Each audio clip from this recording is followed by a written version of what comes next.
guys. So, something that I get asked a lot, especially lately, is Stud, how do you do so much damage in your keys as a tank or Stud? I have your build.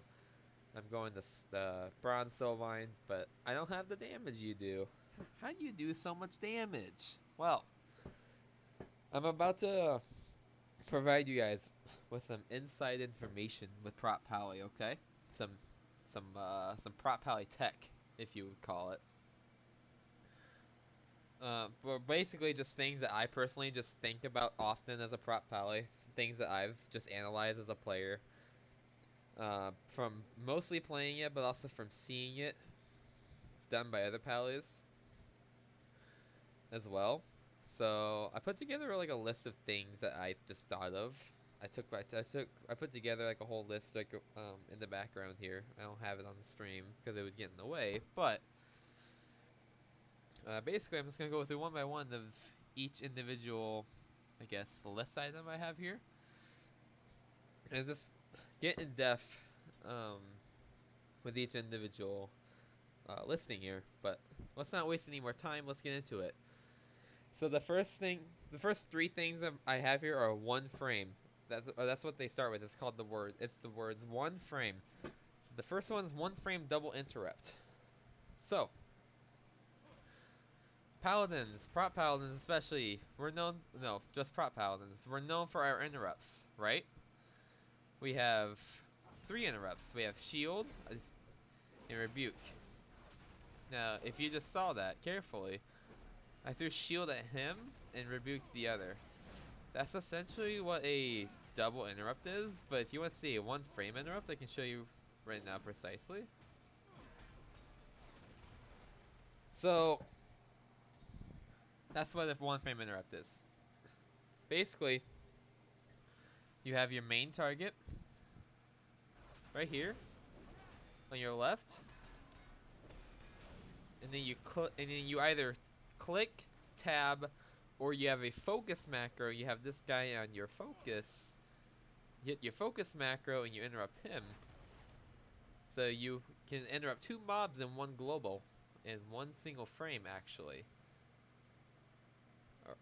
So, and I find this to be very helpful in most M plus situations. I've actually personally seen myself saving a ton of keys just by one framing double interrupting, because there were I pull big, I pull a bunch of dangerous caster mobs that I probably shouldn't pull unless I'm, coordinated in my group, everybody knows what to interrupt when, yada yada yada. We have communication of, hey, I interrupted this. Well, you're not gonna get that in a pug, right? So what I do with my pugs is I find ways to basically do things myself to kind of pick up after the slack. So in the pug, I'm going to try and make sure to see what I can do to further empower my utility throughout the grade group, or throughout the dungeon group.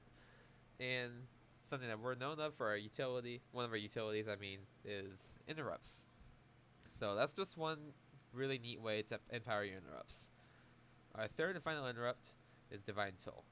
Divine Toll is a little bit random at which mobs it hits, especially if you pull big, like 25 mobs max, because that's how many mobs that Divine Toll can hit. You can purposely aim your Divine Toll at one mob in particular. Like say this is a far caster mob. I'm in the Necrotic Wake. This caster mob's about to cast. What's that ability? When he like puts you to sleep, or not puts you to sleep, but when he like drain fluids. When he drain fluids you. So let's say this is another one. So I have to, and I'm in an AoE pull, so I use Divine Avenger Shield for my absorb. I use kick there, this mob starts casting, I can do this. Now, not only did I throw one shield at him to silence him for 3 seconds, but I threw multiple at him because my Divine Toll procced with my Ringing Clarity Conduit, which is this one right here. At 265 and empowered, Divine Toll has an 84% chance to cast up to 3 extra times on the main target. So your main target has an 84% chance to receive 3 extra Avengers shields. That basically just extends the silence duration. So if you're far away from the mob that you're trying to interrupt and get to you, this is going to be a very helpful tool for getting that mob there quicker. Unless you have like a Death Knight or a Druid for Typhoon in some cases, then use that Divine Toll like that. That's a very handy way to get your mobs together. If you're unable to line of sight for any reason, like if you need to keep kiting, if you need to work around Sanguine, whatever. Divine Toll is really helpful for that. And Avenger Shield in general is very underused for those particular situations. At least from what I've seen from other prop pallies. They're not used.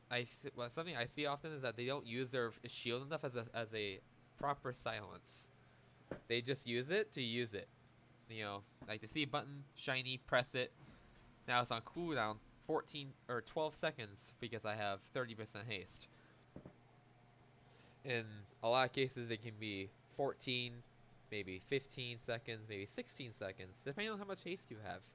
Either way, that's a long time without a shield if you don't get a proc from your block chance or your Hammer of the Righteous. Because both of those proc Grand Crusader. Grand Crusader is 15% chance to reset the cooldown on Avenger Shield every time you avoid a melee attack or use Hammer of the Righteous.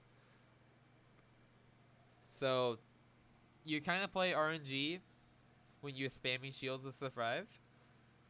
So when you're in a big AoE pull, like say this is like 10 mobs around me, this is a caster mob over here, I need to be having him as my main target or at least my focus target so I can, throw Avenger Shield at this guy.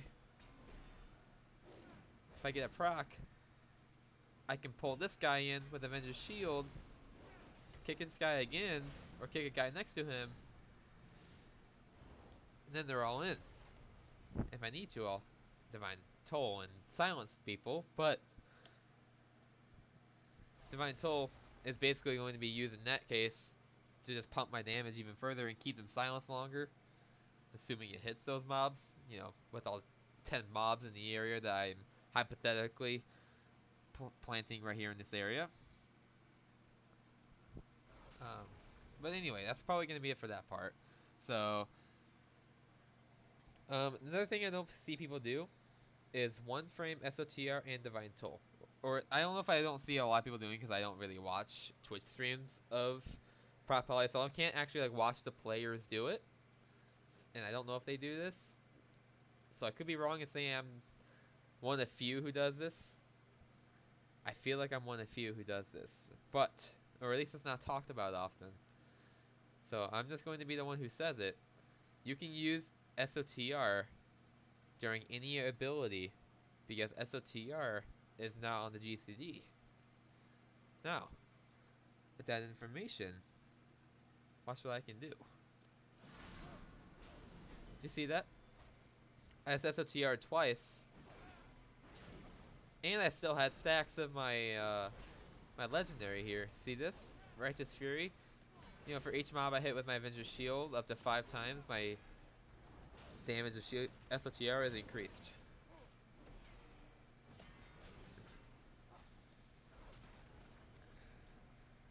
So, when you Divine Toll, you have at least 5 enemies, you're going to generate 5 Holy Power. But, on your Ringing Clarity proc, you also get Holy Power for every single Avenger Shield that hits your target. So when you throw Divine Toll out and you SOTR at the same time, you're going to get another free SOTR just from your Ringing Clarity. As well as possibly even retaining your stacks of your Righteous Fury Legendary at the same time. But if all of the mobs are condensed together, unlike these target dummies that are well spread out, you're probably not going to have any more stacks left over. but at least you'll get the max benefit from your legendary no matter what. For every single SOTR that you cast, you're gonna get that free damage increase, 30% up to 5 times. So 150% increased damage.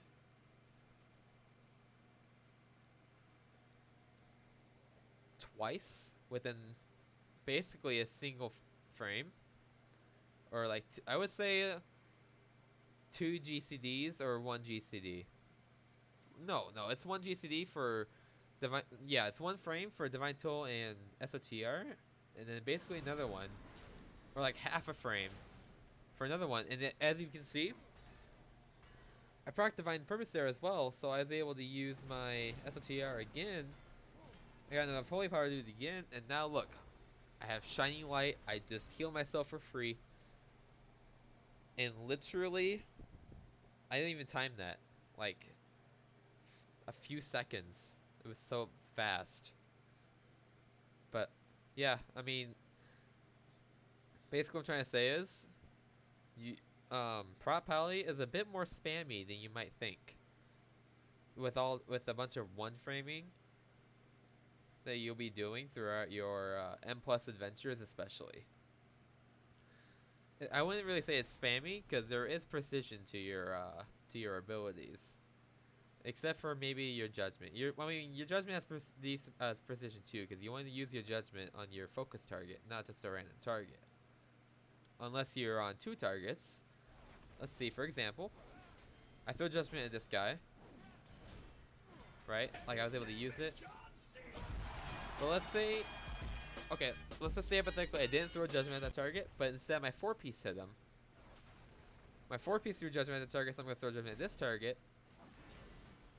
Now I was able to use judgment's secondary value from my SOTR damage because I was positioned in between them with my increased radius from my legendary. And since I have increased radius, the Avengers Shield or not the Avengers Shield, the Shield of the Righteous was able to hit them both and use up both of the judgment secondary uses, which is the causing them to take 25% increased damage from your next holy power ability.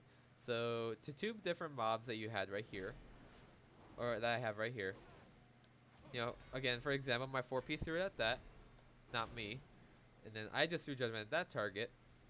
I Avengers Shield, so I get, you know, max value for my next SOTR and SOTR. Another quick tip while I'm on this subject, when you're using this legendary, do not SOTR without Sax unless you have to. Okay? There's literally no point in using this legendary if you're not gonna spam Avengers Shield before you get it. Well, not spam it, but spam it in like AOE pulls when you need to survive, but try to either hold on to it for a kick or use it more precisely than just spamming it. Always target a mob that you need to keep silenced, or target a mob that's important to kick. Okay, next thing. So 1 frame SOTR and an X generate is very efficient. So I guess that kind of goes with the whole divine toll thing with generating holy power. Is because you're constantly generating holy power while you're basically you're spending it and generating at the same time when you have divine toll rolling. But anyway, next that one's not really. I don't know how that kind of fits in there, but we'll skip that for now. Maybe we'll come back to it. But okay, so Prop Pallies, you're familiar with this new Shining Light passive, right? This came out in this expansion because they changed Shield of the Righteous to a holy power spender. So every 5 Shield of the Righteous, it's a new passive where every 5 Shield of the Righteous that you cast makes your next Sword of Glory free. That's what you saw me use earlier in my demonstration when I was 1-framing with my Divine Toll and SOTR. So, Shining Light actually counts towards spending Holy Power towards Righteous Protector. Let me show you.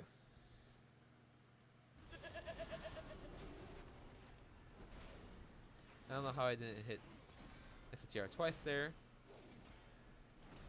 But, you see this? I'm gonna let my wings run out so you guys can see it. Right here, in the middle of my screen. 1 minute 21. 1 minute 16. Oh, and another quick tip. Divine Purpose procs count towards Righteous Protector. S3 Holy Power. Are you guys seeing the pattern here? So, Shining Light and Divine Purpose, right here. These count towards spending 3 Holy Power towards your Righteous Protector, which is a passive level 50 talent, where each Holy Power spent reduces the cooldown of your Wings and your Guardian by 1 second. So, when you have a Divine Purpose proc and a Shining Light proc, just as an example, you hit your Wog, you wait like a global, you wait for a full global cooldown, and then you hit your Shield of the Righteous, and you have minus 6 seconds on your Wings and your Guardian, and just two globals.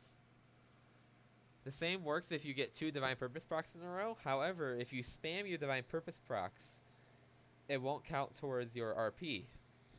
And that's another part I added in my my little list here, is that your RP cannot be procced from spamming. You have to actually like cycle your abilities in like a row. Like in between each global, you have to press your abilities. You can't like spam it. If you spam your SOTR, or if you SOTR and you WOG, for example, because SOTR is not on the global cooldown, so you can SOTR and WOG, because WOG's on the global cooldown, but SOTR isn't. If you do that, it will not count towards 6 seconds. Watch as I demonstrate. Let me click off Wings. Okay. Let me try and get myself some Holy Power real quick. Okay.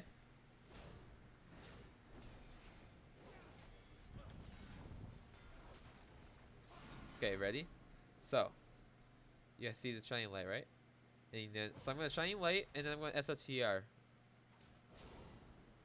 I did that in the same frame, and I only got minus 3 seconds on my Wings, because Blizzard doesn't have Righteous Protector coded properly, to where you can one frame and subtract the cooldown with both abilities, and only registers one at a time. That's just the way that it works. It registers your ability per global that you spend. It, I guess that's like, I guess it like scans your character. Like, no, not your character. Your character's like holy power spenders. So when it detects it, like does it one global at a time. So basically, what I'm trying to say is, don't spam it to get the most efficiency out of your Righteous Protector, so you get more wings up in your keys. It actually does add up more than you think when you save that that spam and convert it to just cycling it for globals. I mean, unless you like, I mean, you don't have to do it every single time that you get the opportunity. For example, if I'm starting a fresh pull, I've got wings up right now. This is my main target right here. You can use it on pull like that. Don't be afraid to spam it on your pull. And really, I'm not trying to get you guys to be afraid of spamming your abilities. No, by all means, go ahead. What I am saying is that when you're trying to get your wings off cooldown faster and more efficiently, so right now, with my wings down, I want to cycle my globals, so I'm not spamming my spenders, and instead I'm staggering it, so that way my Righteous Protector can detect that I'm spending Holy Power and actually apply the cooldown reduction to it properly.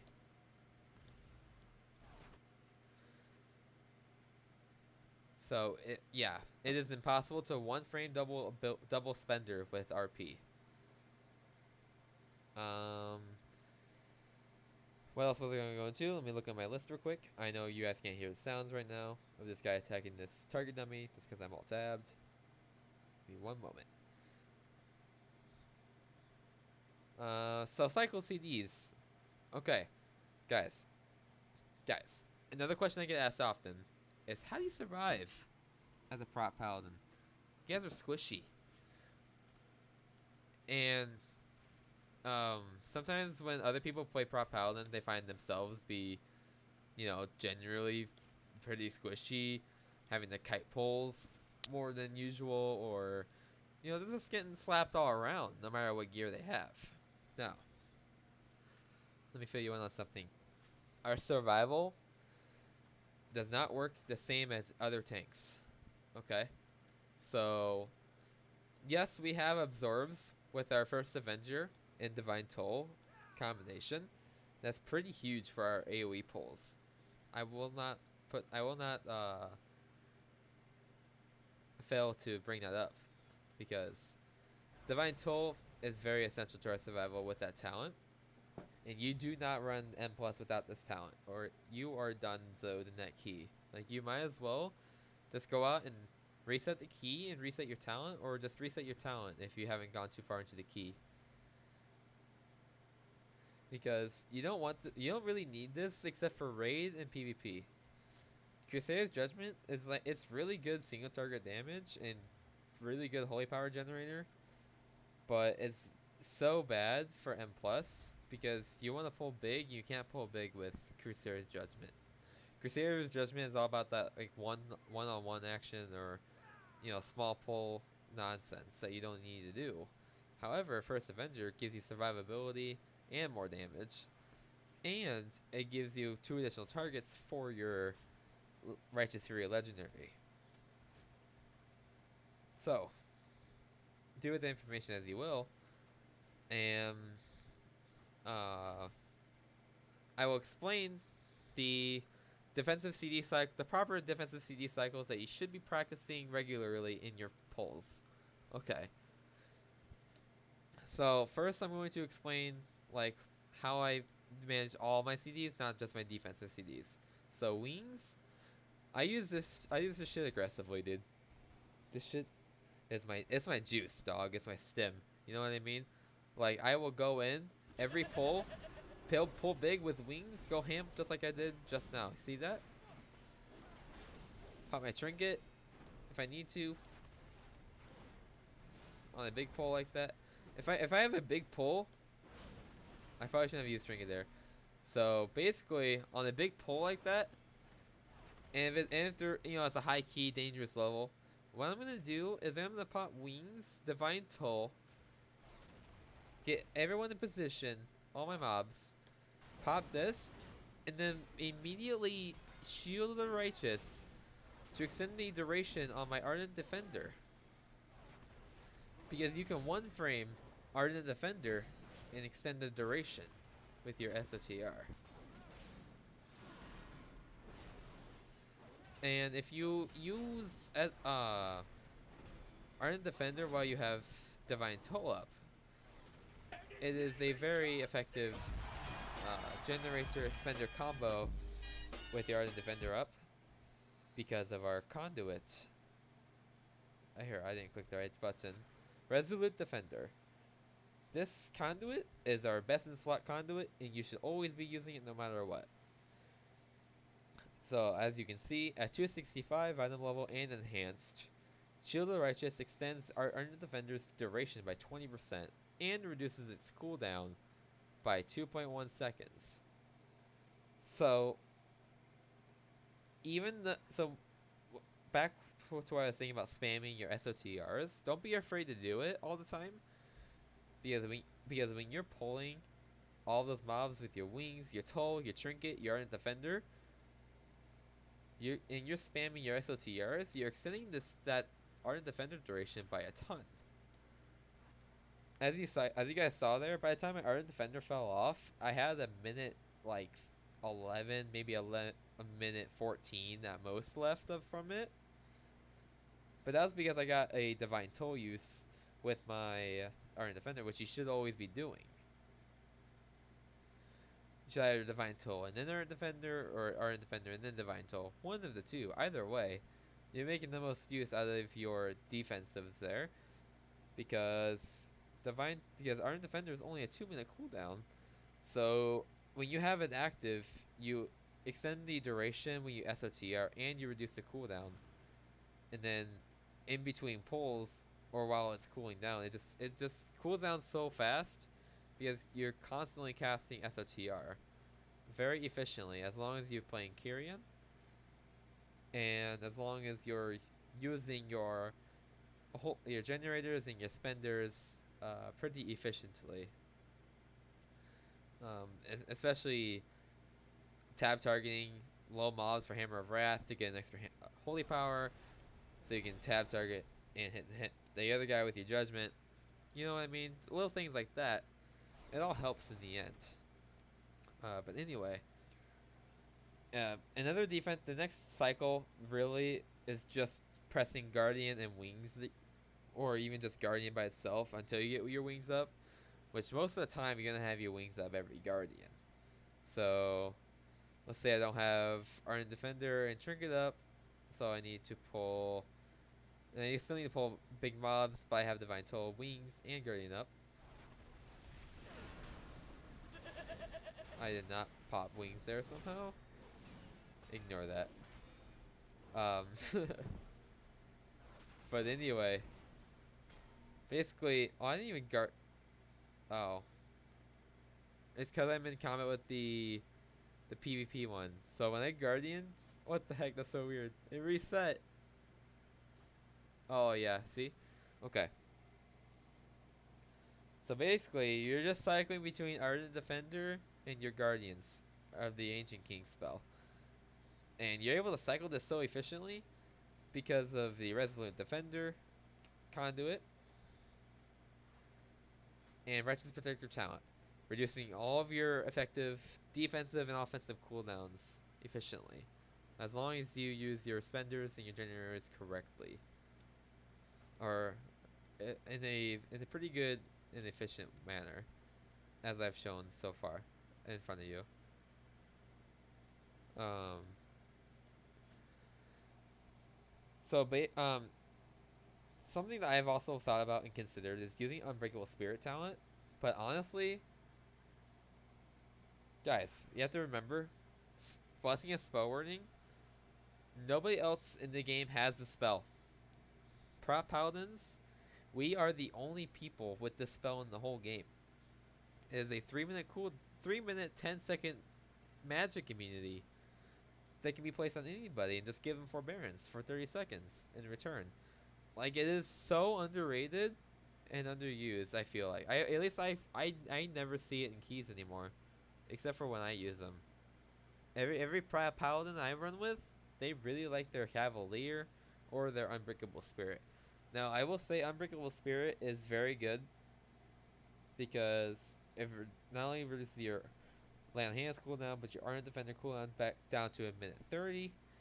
So you get more Ardent Defenders, however, you don't get Blessing of Spell Wording.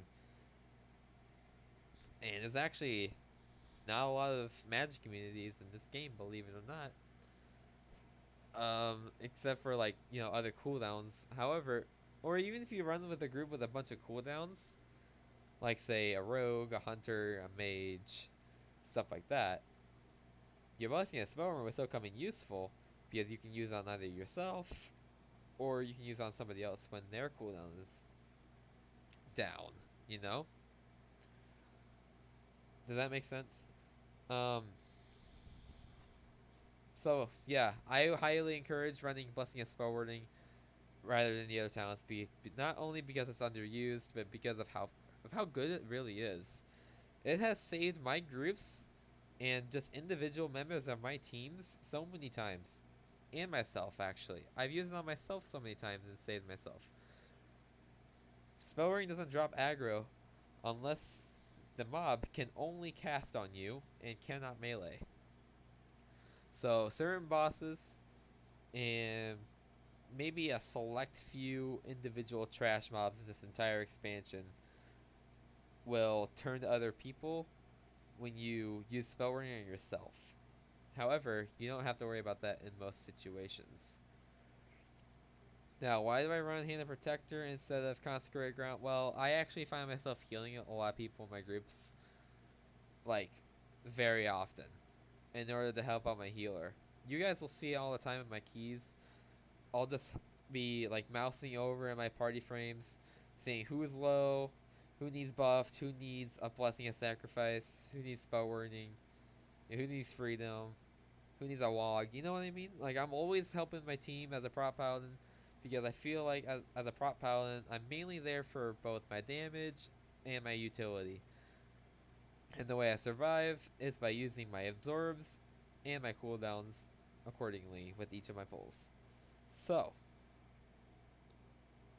that being said, I love running Hand of Protector because it gives me a fat heal with my Wog, since your Wog is no longer limited as it usually is when you hover over other people and heal them. Without this talent, let me hover over a Wog real quick. Or, I'll look at my smoke because I have a different icon on it. And it's a mouse over macro. Word of Glory. Protection spec. If cast on yourself, healing is increased by up to 250% based on your missing health. So, when you take Hand of Protector, that 250% based on target's missing health is able to be applied to other people. So you can lay in some fat single target heals on boss fight, on like for example, tyrannical boss fights that just hurt too much, with a single dot.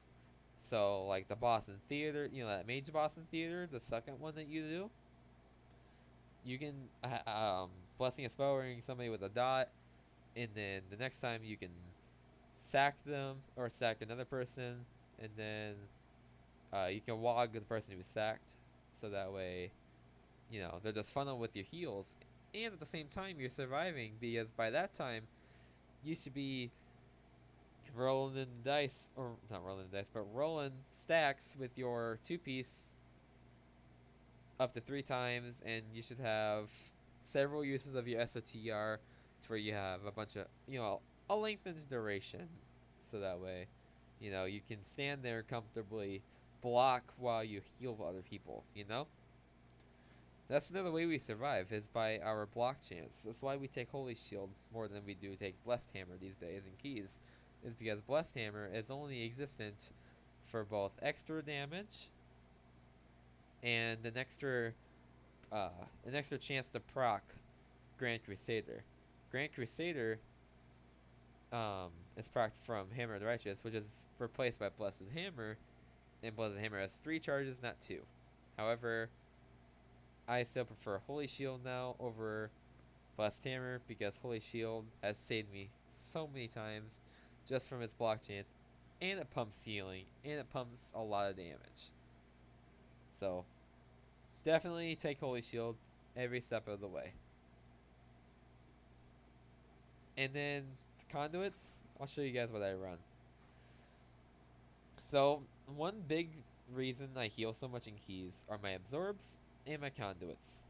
You'll see my top heals be Word of Glory, Ardent Defender,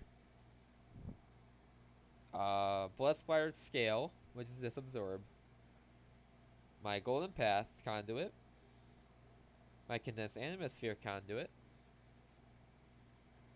and then it'll fall into Leech and Codex of the First Technique trinket. And that's not really like a precise order. That's just a general like top 10 damage or whatever. That's in the top 10 at least. Here, I'll actually show you guys as an example. Let me go over to my DOS early. So these are meters from a plus 18 the other side that we were 2 minutes over on. So the numbers are a bit skewed as the dungeon took longer than we needed it to. However, I'll show you guys. I did 10.5k DPS overall. Of course, my top 5 damages from first to, least damaging: Shield of the Righteous, Avenger Shield, Judgment, Consecration, Melee. So, SOTR is you know, blatantly obvious. You know it's gonna do a lot of damage because you're getting max value when you use Divine Toll and this legendary together. You know, easy 5 mobs every single time. A lot of damage with the Avenger Shield as well. So Judgment does a lot more damage now because of 4-piece. So if you don't know what 4-piece actually completely does, and I don't know if everybody actually knows this, but 4-piece, it's not just when people attack you that you throw Judgment at people, but in dungeons, and you know you can't do this on mobs like training dummies or things like that, but in dungeons, when you're targeting a mob, about to pull it, you right click it, right? Like you're about to attack it, you're in combat with it. Like your character itself is in combat. So it counts as an attacker for your 4-piece to throw a judgment at it. So let's say, hold on. Let me get my 3 stacks real quick. Because I really want to see my block chance at 3 stacks. 59%. So when you're in between pulls, you've got 3 stacks going. You've got a 59% chance that on your target, you're just going to throw a random judgment at that target and pull it. I'm dead serious, guys, about this. This has happened numerous times. This has actually happened twice within the past week in my keys. I had one happen in the I think in a plague fall, and then I had one happen. I can't remember which one it was actually, but I had another dungeon for sure happen where I just pulled a random mob with just my 4-piece, and I'm like, what the hell, dude? I just randomly threw a judgment at them and I didn't press judgment. That was from my 4-piece. Yeah. So careful, guys. Your 4-piece can pull. Just be careful with it. They don't directly tell you that it can, but I'm telling you from experience that it can, and it will not go easy on you. Uh, but I think that's all the information I needed to cover, really. Here's my, as you guys can see, this is my stat breakdown right here. You guys can also see it up here. But my tertiary stats, I've got some avoidance, and leech, got some speed too. I'm feeling good every single key. Wishing I had more leech, more avoidance. But we can work with what we got for now until further notice. You know what I mean? But anyways, guys, um, if you have any questions, feel free to ask. Um, One last piece of information before I leave is to always run 2 potency conduits. Vengeful Shock, bringing clarity. Vengeful Shock, because this is much needed for our threat. Avenger Shield increases holy damage all around from you as the tank. So it increases your consecration damage, it increases your Avenger Shield damage, your Shield of Righteous damage, everything. But anyway, that was like the last thing I just thought of. I wanted to get it out there. But basically, this is best in slot. Soulbind right here. You're basically going to use this every single key that you get into. Um, these are the talents that I like to run. Maybe you guys can implement this into your runs and see for yourself how you like it. And maybe let me know in the comments how you feel with it. If you have any questions about it, let me know. I'll be answering as many as possible. But I'll catch you guys on the live streams and in the next video. So